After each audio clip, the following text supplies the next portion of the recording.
بسم الله الرحمن الرحيم، وصل اللهم وسلم على إمامنا وحبيبنا سيدنا محمد ونبينا سيدنا محمد، ألف صلاة وألف سلام عليه. أيتها المواطنات، أيها المواطنون الأعزاء، كما تعلمون منذ ما يقرب شهرين أخذت إلى الخارج على جناح السرعة لما كان قد أصابني من وباء كورونا.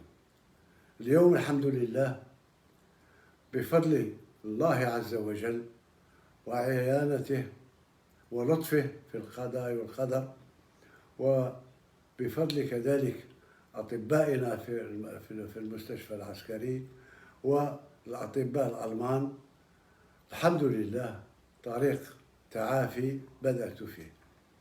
ربما يأخذ أسبوع أسبوعين وثلاثة أسابيع أخرى، ولكن إن شاء الله سأسترجع كل قواي البدنية.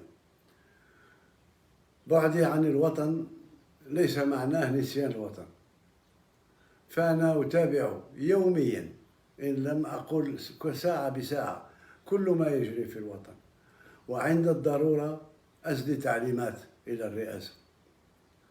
فبالنسبة للمسار الذي سطرناه مع بعض ترى الحملة الانتخابية، واليوم رانا في نهار يوم بعد ما مرت سنة على انتخابي، وأشكركم مرة أخرى على هذا.